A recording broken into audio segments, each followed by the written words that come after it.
Imam Nawawi rahimahullah mengangkat dalil pertama dalam bab ke-32 ini, bab keutamaan orang-orang lemah, miskin dan tidak dikenal dari kalangan muslimin, yaitu firman Allah Subhanahu wa taala dalam surah Al-Kahfi ayat 28. A'udzu billahi minasyaitonir rajim, wasbir nafsaka ma'al ladzina yad'una rabbahum bil ghadati wal 'ashyi yuriduna wajha wa la ta'du 'ainaka 'anhum turidu zinatal hayatid dunya. Al-ayah.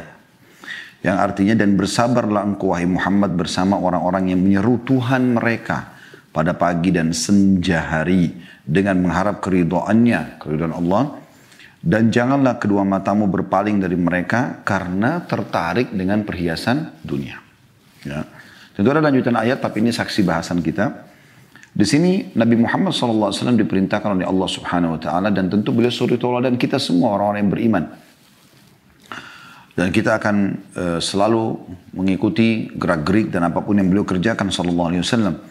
Maka Allah mengatakan, bersabarlah engkau hai Muhammad bersama orang-orang yang menyeru Tuhan mereka pada pagi dan senja hari. Artinya kita disuruh, udah kamu jalani apa yang Allah perintahkan, tinggalkan apa yang Allah larang, walaupun yang di sekitarmu yang patuh itu adalah orang-orang miskin, orang-orang tidak punya jabatan, ya, orang-orang yang mungkin terkena ujian penyakit.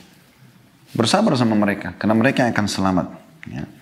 Dan jangan sampai ya, engkau terpalingkan hai Muhammad, sama juga bahasanya, ya, atau kurang lebih orang-orang beriman, ikutilah Rasul ini, dan jangan kalian juga terpalingkan, ya, terpalingkan dari orang-orang yang mengikuti kehidupan dunia, ya, dengan meninggalkan orang-orang yang patuh ataupun beriman. Karena rata-rata pengikut nabi-nabi itu adalah orang miskin memang. Orang-orang yang ya lemah dari sisi fisik, ekonomi gitu kan. Makanya banyak orang-orang Quraisy, atau kita juga temukan tokoh-tokoh masyarakat di kehidupan para nabi-nabi sebelum Nabi Muhammad SAW. Ya, itu rata-rata mereka mengatakan kepada para nabi, bagaimana kami bisa beriman kepadamu sementara pengikutmu adalah ardhalun, orang-orang yang tidak punya kedudukan di tengah-tengah kami, bukan pejabat, bukan apa namanya, orang-orang kaya gitu kan. Nah, itu sudah menjadi umum. Oleh karena itu tidak ada pengaruhnya antara orang yang lemah tapi dia benar dengan orang yang kaya atau punya jabatan tapi dia salah. Ya. Kebenaran akan selalu ya, didukung oleh Allah Subhanahu wa Ta'ala.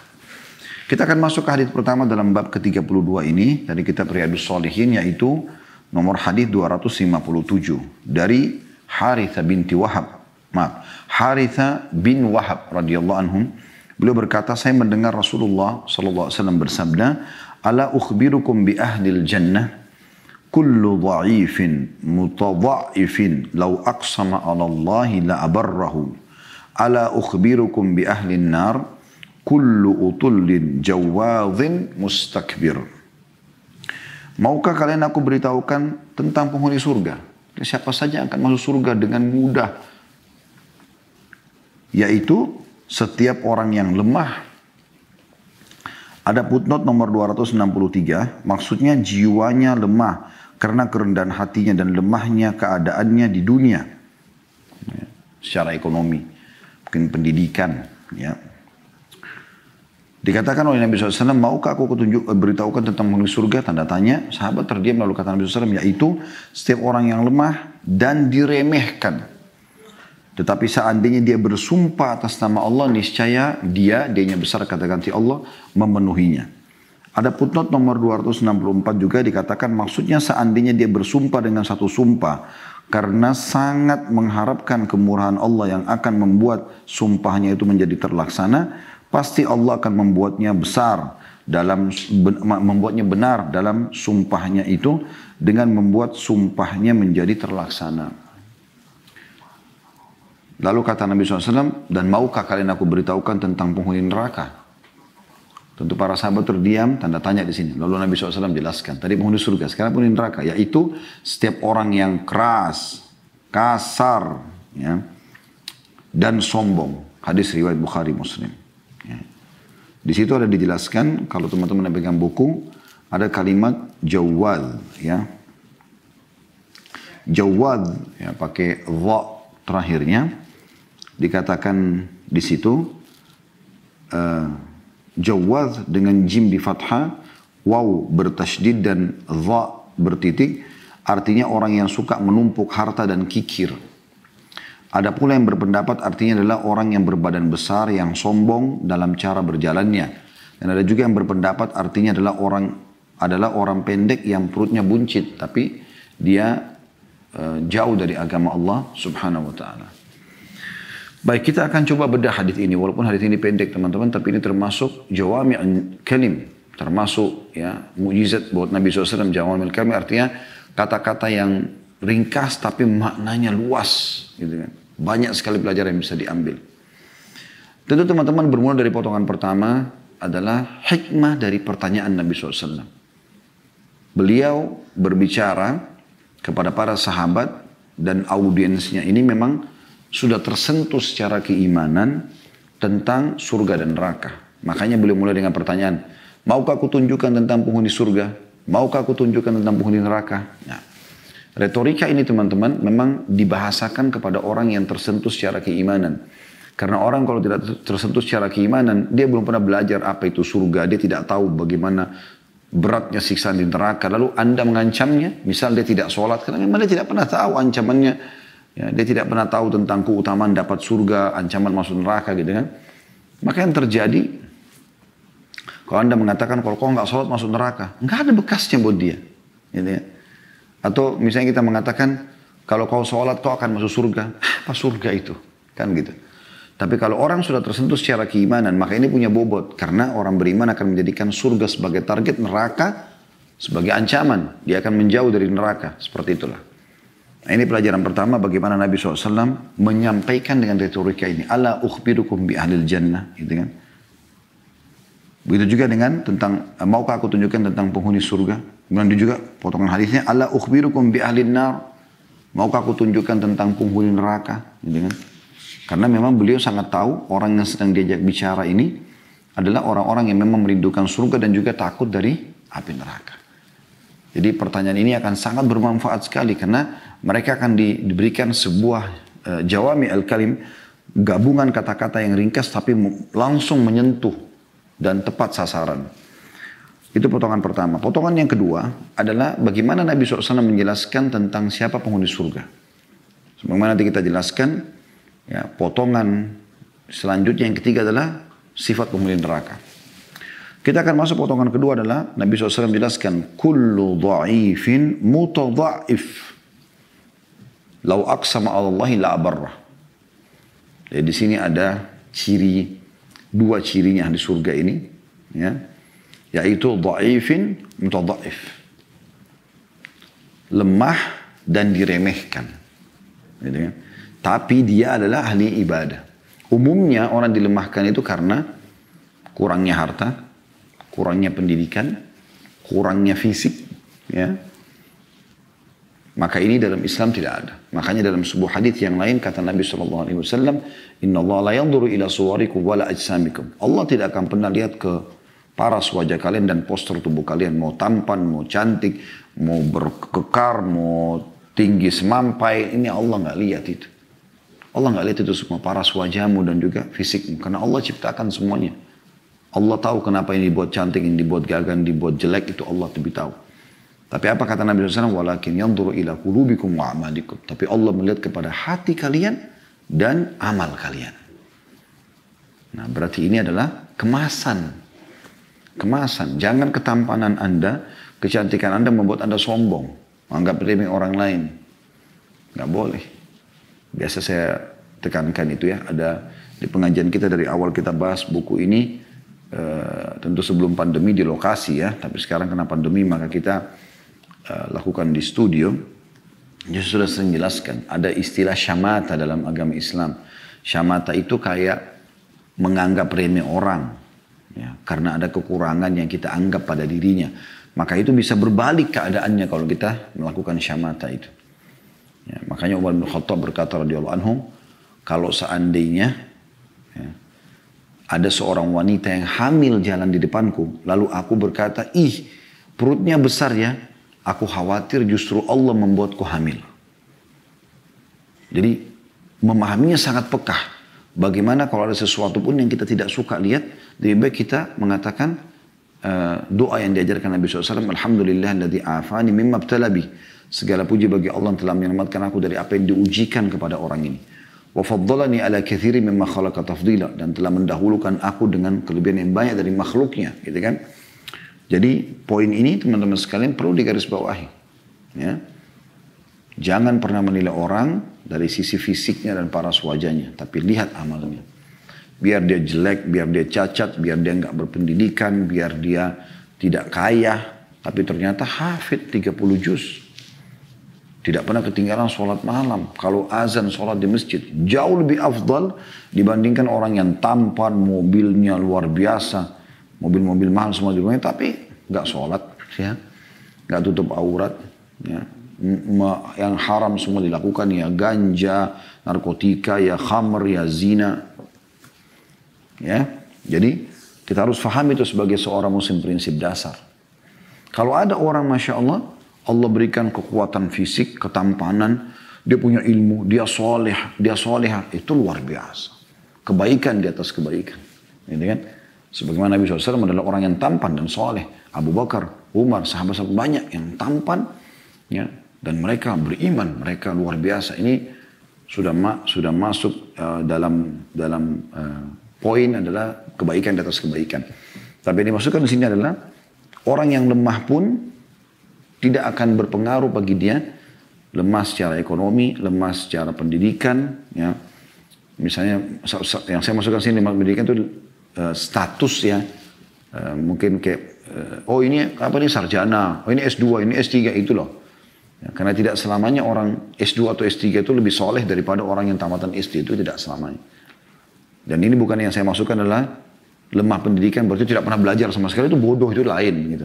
Yang saya masukkan adalah jenjang karir akademik di sini, ya. Nah, ini yang dimaksudkan. Jadi yang dimaksud sini adalah bisa saja dia lemah dari sisi jenjang pendidikan tadi. Mungkin dia lemah sisi ekonomi, mungkin dia cuma jual bakso, gorengan, segala macam gitu kan. Tapi kalau azan mampir di masjid, sholat, tak pernah ketinggalan sholat, tak pernah ketinggalan takbiratul ihram pertama imam, gitu kan. Bahkan kita temukan kadang-kadang ada orang yang susah tapi imam masjid. Masya Allah, subuh sampai isya semua di masjid. Ya, saya bahkan berapa kali mampir di masjid-masjid pada saat pergi ke taklim, ya. Itu saya temukan ternyata di masjid itu kalau lagi azan mikrofonnya begitu besar, ya mampir. Orang naik sepeda, orang naik motor, penjual gorengan, penjual bakso. Yang lewat naik Mercy, naik mobil Alfa, tidak ada yang mampir sholat. Jadi tolak ukurnya adalah kesolehan orang. Bukan keadaan ekonominya, bukan keadaan fisiknya. Ya. Pernah ada seorang sahabiat Nabi, cantik, perempuan ini terkenal di Madinah. Lalu Nabi SAW punya seorang sahabat, punya kekurangan fisik. Namanya Julaibib radhiyallahu anhu. Sahabat ini. Orangnya kecil, kurus. Sampai waktu dia mati syahid, itu Nabi SAW menggendongnya kalau tidak salah dengan satu tangan, atau ringan sekali badannya. Dan juga mukanya bukan orang yang tampan. Jadi Anda bayangkan, berkumpul antara muka paras wajah yang tidak tampan dan badan yang kecil juga. Karena gitu. Mungkin dipandangkan sebagian orang ini kekurangan. Maka Nabi SAW menanyakan Julaibib, kenapa kau tidak menikah Julaibib? Dia mengatakan, sama siapa ya Rasulullah? Maksudnya dia tahu diri gitu kan. Secara gambaran. Kata Nabi SAW, saya akan lamarkan. Beliau pun datang ke rumah salah satu sahabat yang lain, yang memiliki tadi anak perempuan yang terkenal kecantikannya, dan juga wanita ini salihah. Lalu kata Nabi SAW, sesungguhnya setelah masuk dipersilakan segala macam, mereka gembira Nabi datang ke rumahnya kan. Siapa yang tidak gembira Nabi SAW datang ke rumahnya, luar biasa gitu. Maka Nabi SAW mengatakan, saya punya hajat dengan kalian. Nah, bahasa ini sering dipakai, atau saya punya hajat dengan kalian, atau saya punya hajat dengan anak perempuan kalian. Ini bahasa santun seperti mau melamarnya gitu. Maka kedua orang yang punya rumah, orang tua perempuan itu kaget. Mereka mengatakan, selamat datang ya Rasulullah. Maksudnya, silakan mau nikah, ahlan wa sahlan, selamat datang. Gitu kan? Kata Nabi SAW, bukan untuk saya. Kata mereka, lalu untuk siapa ya Rasulullah? Kata Nabi SAW, Julaibib. Begitu mereka dengar kata nama Julaibib, langsung ya, Ya mungkin Anda tahu lah orang, oh paras wajahnya, kalau kita bisa bahasakan kurang ya, kurang santun kalau kita katakan jelek ya. Kemudian kurus, kecil, gimana? Julaibib ya Rasulullah, kata Nabi SAW, ya Julaibib. Lalu kata kedua orang tuanya, kami mau tanya dulu anaknya. Belum mereka tanya, anak perempuan itu rupanya dengar. Kalau Nabi SAW mau datang melamar tuh Julaibib, kata anak perempuan tersebut dari dalam kamarnya, wahai ibu ayahku, jangan pernah tolak lamaran Nabi SAW. Maka diterimalah dan menikahlah. Dan wanita itu hanya mengungkapkan betapa dia setelah menikah dengan Julaibib begitu bahagianya. Dan ternyata memang keselamatan luar biasa di akhirat karena Julaibib terbunuh mati syahid. Di salah satu peperangan waktu terbunuh Julaibib, seingat saya terbunuh di Uhud ya, tapi mungkin saya keliru di ini, saya khawatir ya, karena saya lupa. Tapi dia terbunuh di satu peperangan Nabi SAW. Waktu selesai perang Nabi SAW mengatakan, siapa yang mencarikan untukku Julaibib? Maka dicari, ternyata ditemukan Julaibib ada terbunuh mati syahid, dan di sekitarnya ada 7 atau 8 orang kafir yang terbunuh di tangan dia. Jadi, bukan karena kecil fisik ya, tapi luar biasa. Dia bisa melawan 7 atau 8 kesatria kafir yang dikalahkan oleh dia. Dan dia pun mati syahid. Ya. Maka Nabi SAW menggendongnya sambil mengatakan pada saat itu, sesungguhnya Julaibib bagian dari aku dan aku bagian dari dia. Luar biasa. Gitu ya. Bagaimana Umar bin Khattab berkata tentang Bilal. Sesungguhnya Bilal adalah Sayyiduna. Bilal adalah Tuan kami. Padahal sebenarnya Umar bin Khattab dulu orang terhormat di Quraisy dan tahu siapa Bilal. Bilal ini adalah budaknya Umayyah bin Khalaf. Umayyah bin Khalaf ini selevel sama Umar. Maksudnya tokoh masyarakat Mekah gitu. Tapi setelah masuk Islam Umar faham. Dan Umar mengatakan begini bahasanya. Inna Abu Bakar sayyiduna. Sesungguhnya Abu Bakar adalah tuan kami. A'taka sayyidina. Jadi dia membebaskan tuan kami. Maksudnya Bilal. Jadi Abu Bakar tuan kami dan membebaskan Bilal juga tuan kami. Tapi di sini bahasanya adalah bagaimana beliau mengatakan Bilal adalah tuan. Karena kesolehannya Bilal. Kalau bukan karena soleh, tidak mungkin Nabi SAW angkat sebagai muadzin. Karena muadzin itu ya, mu'taman, dia terjamin. Dia percaya gitu. Karena tidak mungkin orang jadi muadzin kalau tidak dipercaya. Dia kalau sembarangan azan orang sholat belum masuk waktu misalnya. Atau orang buka puasa. Ya, nggak mungkin sembarangan. Ini contoh saja. Ya. Maka teman-teman jangan pernah lihat fisik orang, paras wajah orang, tapi lihat kesolehannya. Bagaimana kedekatan dirinya kepada Allah Subhanahu Wa Taala.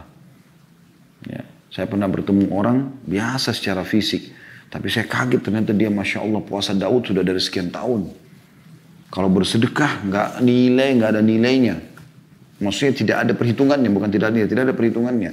Semua disedekahin sama dia, luar biasa gitu, luar biasa gitu. Ya. Ada juga orang yang sangat tampan atau punya kelebihan kecantikan tapi sombong. Nanti kita bahas sifat ahli neraka itu insya Allah. Ya. Jadi ini poin penting. 2 sifat, dhaif, dia lemah. Secara tadi saya bilang fisik, paras wajah, ada kekurangannya. Mungkin jenjang akademik tadi saya bilang. Kemudian ekonomi, ya, jabatan dan seterusnya. Kemudian mutadhaif. Mutadhaif ini diremehkan. Nah, peremehan ini sedikit lebih global daripada dhaif tadi yang lemah itu. Karena penganggap remehan ini tidak selamanya ya, yang diremehkan itu kelompok yang pertama tadi. Orang yang dhaif, orang yang lemah. Karena bisa saja orang itu pintar, sarjana, ya, punya titel akademik. Bisa saja dia juga punya ketampanan atau kecantikan, punya kelebihan fisik, bisa, ya, tidak seperti kelompok yang pertama tadi. Tetapi mungkin dia bawahan, maka dia dianggap remeh oleh atasannya, nah, gitu. Atau saudara sama saudaranya, mungkin si kakak anggap remeh adiknya, karena dianggap adik misalnya. Padahal sebenarnya adiknya itu punya kelebihan fisik, punya titel akademik, mungkin punya ekonomi, punya bisnis misalnya. Tapi karena si kakak menganggap dia lebih besar, maka dia anggap remeh. Nah ini masuk dalam masalah ini. Mutadhaif. Ya. Jadi bisa masuk dalam masalah tadi orang yang diremehkan. Tentu bisa juga masuk di poin yang pertama tadi ya. Diremehkan dalam arti kata kena miskin, kena paras wajahnya. Tapi itu sudah masuk dalam istilah dhaif. Makanya kita coba datangkan makna yang lain tentang masalah mutadhaif. Ya, jadi kelompok pertama bisa masuk dalam istilah mutadhaif ya, artinya diremehkan. Tapi juga masuk dalamnya adalah siapapun yang dianggap remeh. Hati-hati, jangan pernah anggap remeh orang. Jangan karena titel Anda mendandang lebih tinggi, lalu Anda menganggap remeh mahasiswanya misalnya, atau temannya yang dianggap lebih, mungkin bukan spesialisnya, ya, dia ambil S2, S3 bukan di bidangnya, dan seterusnya lah. Ya, tidak seperti dia misalnya, dianggap remeh. Ini berbahaya sekali, ini berbahaya. Ingat, Allah itu Tuhan segala sesuatu. Apapun, Allahu khaliqu kulli syai'. Allah itu, ya, Tuhan dan pencipta, pemilik, penguasa, memberi kehidupan, yang mematikan semua. Kucing aja, hewan kalau lagi lewat, Anda iseng tendang, ingat Tuhan Anda Allah, Tuhan kucing itu juga Allah. Mungkin kucing itu tidak bisa balas, dia cuma kesakitan teriak pergi. Tapi Anda dihukum oleh Tuhan dia dan Tuhan Anda. Tiba-tiba Anda jalan dengan sepatu baru, di jalan juga rata, keselip. Jalan di tangga turun, jatuh. Kepleset di kamar mandi, banyak sekali bisa terjadi. Kenapa? Hukuman tadi, kamu buat itu. Jadi nggak boleh sembarangan ya. Di sini sudah disebutkan dua sifat tadi, dhaifin, mutadhaif. Lalu yang menandakan yang dimaksud sini lemah di sini, secara fisik, secara jenjang pendidikan tadi, secara jabatan, secara ekonomi, dan yang diremehkan karena dianggap mungkin selain tadi bisa masuk dalam dhaif itu, lemah tadi secara fisik dan seterusnya, atau memang dianggap karena lebih rendah umurnya, kayak adik tadi, atau orang tua pada anaknya, atau atasan pada bawahnya dan seterusnya. Ya. Dua-duanya ini supaya dia termasuk di surga harus beriman. Terbukti dari sabda Nabi SAW mengatakan, "Lau aqsama 'ala Allahi la abarra." Kedua kelompok tadi itu kalau mereka bersumpah atas nama Allah, Allah akan kabulkan. Tentu yang dimaksud sini adalah sumpahnya itu mengatakan demi Allah, ya, atau demi zatmu ya Allah, ya. Hukumlah orang ini, sembuhkanlah penyakit orang ini, mudahkanlah urusan orang ini. Nah, itu masuk dalam masalah ini. Jadi pernah terjadi Abu Bakar ini siapa yang nggak kenal? Mertua Nabi, sahabat Nabi yang mulia, gitu kan? Satu-satunya yang disebutkan persahabatnya dalam Al-Quran. Idh yaqul bi sahibihi, pada saat Nabi Muhammad SAW berkata kepada sahibnya di gua di Jabal Thur, ya, pada saat orang-orang Quraisy mau mengejar Nabi SAW mau hijrah ke Madinah, Nabi SAW mengatakan Allah mengatakan, menukil apa yang Nabi SAW katakan, idh yaqul li sahibihi. Allah mengatakan idh yaqul li sahibihi, pada saat dia berkata pada sahabatnya, bukan Nabi SAW mengatakannya, tapi Allah menisbatkan persahabat itu, ya, Nabi SAW dengan Abu Bakar, dan banyak kelebihan yang lain. Bahkan kata Nabi SAW, kalau iman Abu Bakar ditimbang di sebuah timbangan, dan iman umat ini semua, termasuk saya sama Anda dan semua semua para sahabat Nabi yang lain, ya, itu ditimbang di timbangan yang sebelah, maka tetap akan lebih berat imannya Abu Bakar. Bagaimana? Mudah-mudahan kita mencintai beliau sehingga bisa bersama di surga. Makanya Anas bin Malik berkata radhiyallahu anhu, tidak ada sabda Nabi SAW yang lebih kami cintai dibandingkan, yang lebih kami suka dan kami gembira dibandingkan sabda beliau, al-mar'u ma'a man ahabba. Seseorang akan bersama dengan orang yang dicintai. Karena sungguhnya aku sangat mencintai Rasulullah SAW, Abu Bakar, Umar, dan aku berharap dengan cinta aku itulah, walaupun amalku belum mencapai amal mereka, bisa bersama mereka di surga nanti. Abu Bakar ini pernah radhiyallahu anhu lewat di jalan menuju ke masjid. Rupanya ada satu ashab sufa. Sufa itu sebuah lokasi di belakang rumah Nabi SAW, khusus untuk orang-orang yang mau menuntut ilmu, terutama orang miskin gitu ya. Bisa menampung sekitar 300 orang. Jadi mereka itu tiap hari bersama Nabi SAW. Ya, Nabi buat apa? Kalau wahyu turun, maka seringkali Nabi paling pertama temuin mereka misalnya, ya. Karena mereka sangat dekat di belakang rumah Nabi langsung. Salah satu di antara mereka rupanya sempat, kalau tidak salah ya, seingat saya itu, mungkin kakinya agak melonjor ke jalan atau apa, lewat Abu Bakar kesentuh. Nah, Abu Bakar sempat marahin orang itu. Kemudian orang itu diam saja. Abu Bakar sampai ke masjid, lalu Nabi SAW tahu ada wahyu turun tentang masalah itu. Kata Nabi SAW, Abu Bakar kembalilah dan minta maaf kepada orang-orang itu. Karena mereka walaupun maknanya miskin secara finansial, tapi mereka kalau bersumpah atas nama Allah, Allah kabulkan. Kedekatan diri seseorang kepada Tuhannya membuat dia bisa diterima, ya, doa kalau dia bersumpah atas nama Allah. Dia mengatakan, aku bersumpah atas namamu ya Allah, ya, agar engkau menyembuhkan penyakitku, agar engkau menyembuhkan penyakit si fulan, agar engkau mengangkat fitnah tersebut kepada si fulan, agar engkau melunasi utang si fulan. Gitu. Nah, jadi di sini potongan ini memberikan gambaran kepada kita tentang orang yang dhaif dan mudhaif tadi, orang yang lemah dan diremehkan adalah orang yang beriman. Seperti itu.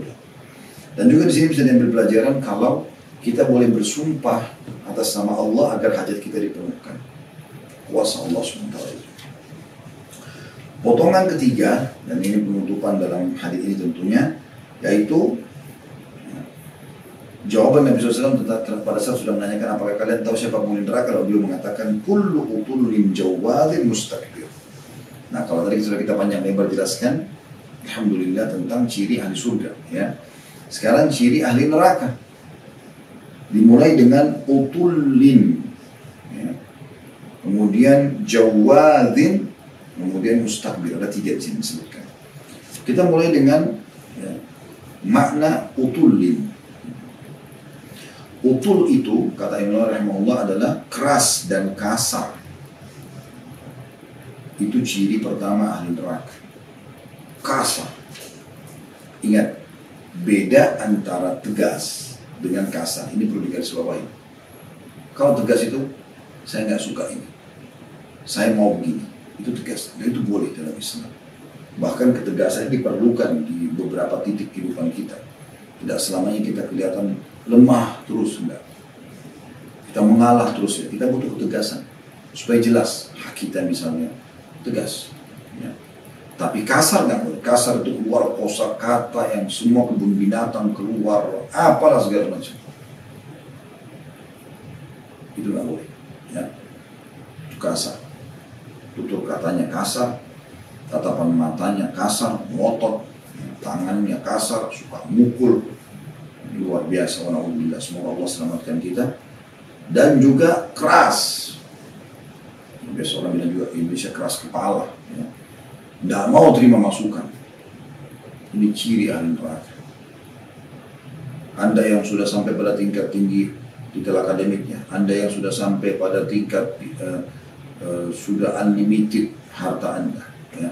Anda yang diberikan kelebihan fisik, kelebihan paras wajah, apalah kelebihan yang lain termasuk jabatan misalnya, maka hati-hati. Jangan sampai itu membuat Anda lalai, Anda keras, tidak mau terima masukan. Ciri orang beriman, apalagi menuntut ilmu, ikhwan dan akhwat sekalian rahimakumullah, kalau diberikan masukan, terima. Terima. Jangan tidak terima. Apapun masukan, terima. Ya. Harus bisa menerima itu. Dan kita harus bisa mengubah sesuatu yang salah dari kita. Kalau Anda bisa lakukan itu berarti Anda luar biasa. Anda termasuk menuntut ilmu dan hamba Allah, insya Allah, yang kita berharap dekat dengan Allah SWT. Tapi kalau ada orang sombong, tidak mau menerima, ini keras. Nah, atau menganggap dirinya lebih hebat daripada yang lain. Na'udzubillah. Ingat, bahaya sekali. Ingat, jangan sampai titel kita, sosial kita membuat kita akhirnya menganggap remeh orang lain. Ini penting. Ini ciri yang pertama, ya. Utul. Dikatakan kata Rasulullah SAW, ala ukhbirukum bi ahli nar, maukah aku tunjukkan siapa penghuni neraka? Kullu utullin. Semua yang kasar, yang keras, ya. Kemudian yang kedua jawwal. Jawwal pakai dha, ya. Adalah orang yang suka menumpuk harta dan kikir.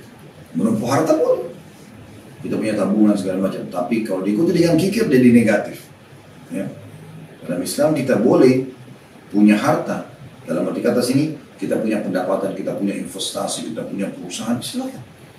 Kan bisa juga masuk dalam makna menumpuk harta, tapi tidak boleh kikir. Kikir ini dosa besar, ya. Dimasukkan oleh Imam Al-Zahabi rahimahullah dalam kitab Al-Kabair, salah satu syarah beliau adalah penjelasan masalah dosa besarnya atau dosa yang besar bagi orang yang kikir. Itu juga Syekh Muhammad bin Wahab rahimahullah dalam kitab beliau dosa-dosa besar yang sudah kita bedah juga.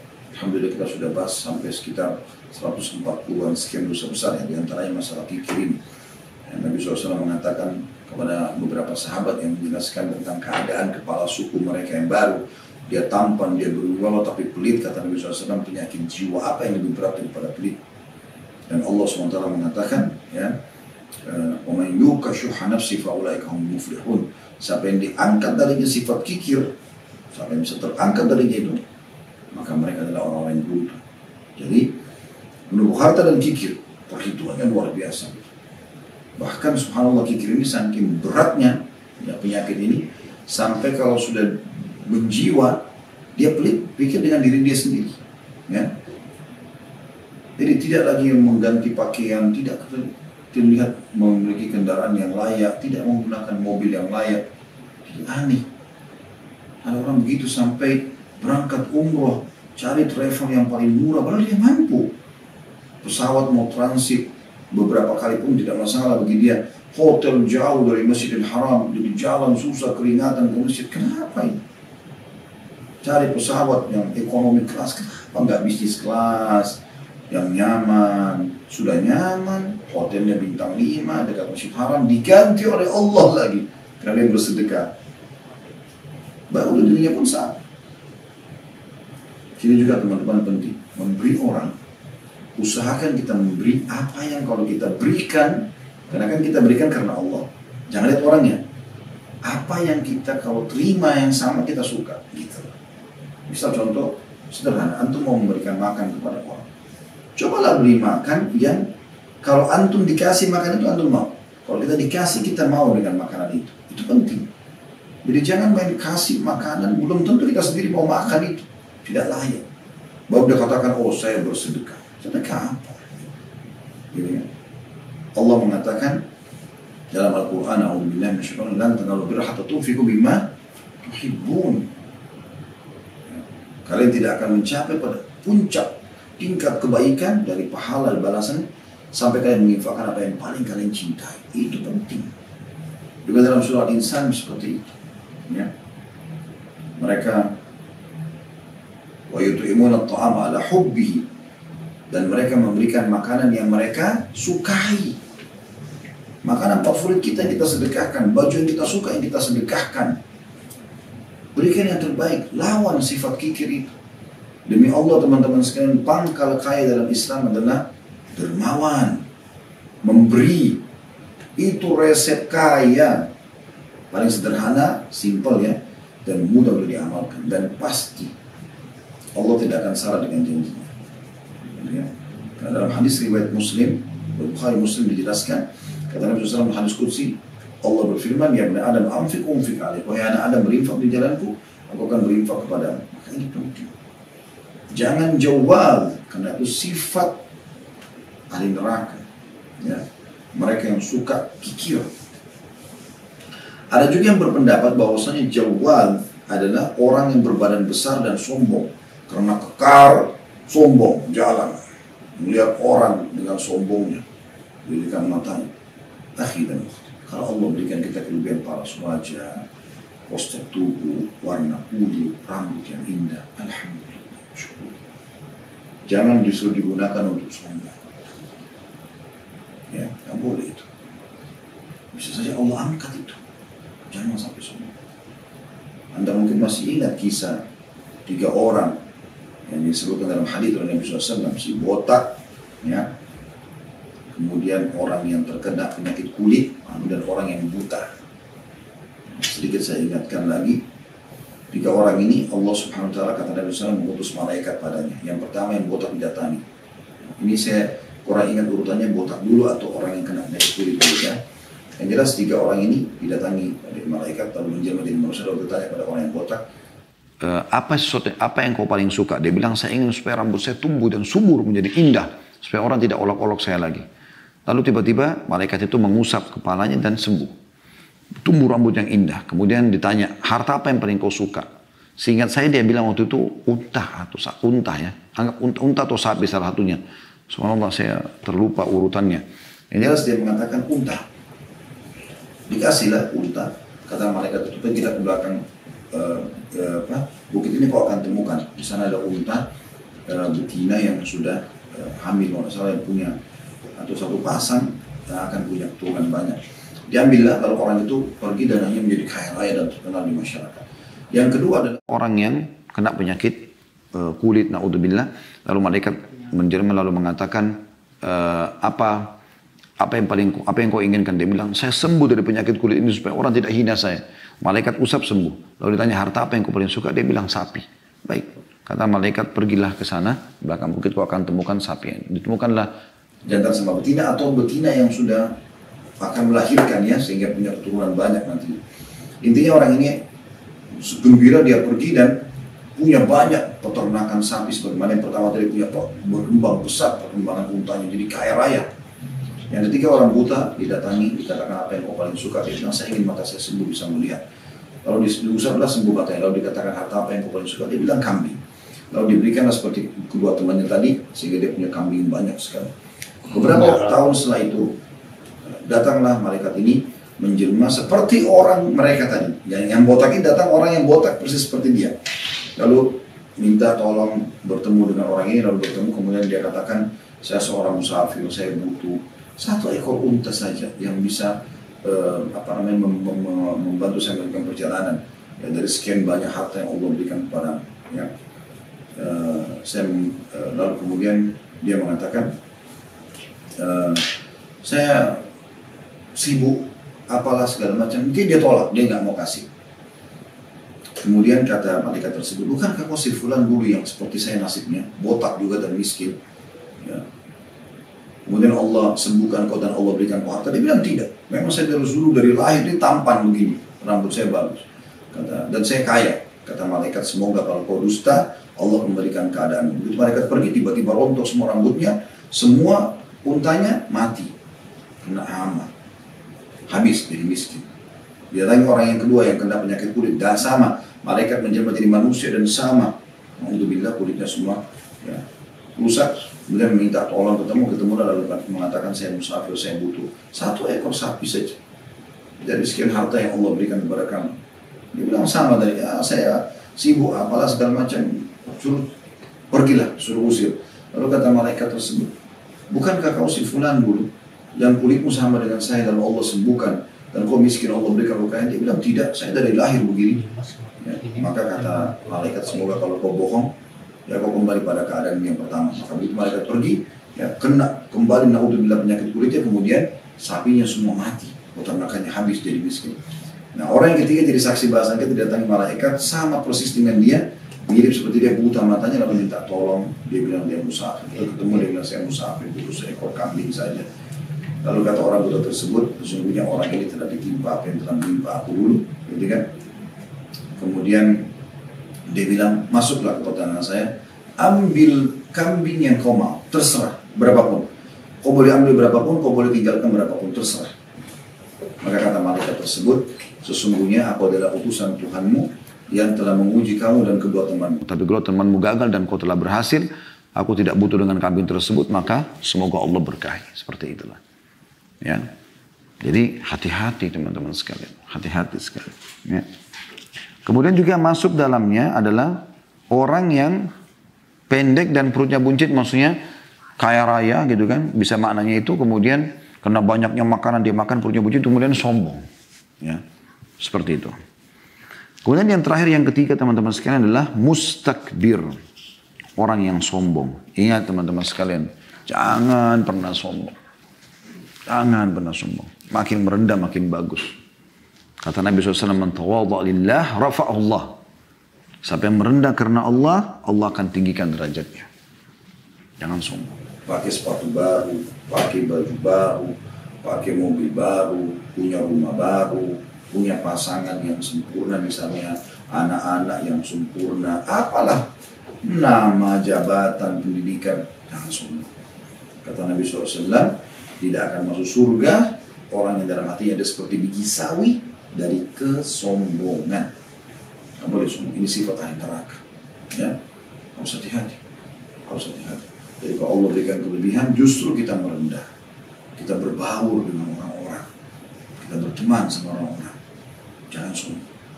Kalau jalan pakai sepatu baru, nggak usah dipuji-pujiin sepatunya, gitu kan? Jangan biasa saja. Seakan-akan mau nunjukin orang ini sepatu baru nih, mereknya ini nih, tahu nggak harganya, sekian puluh juta, sekian ratus juta, dan mau diapain itu.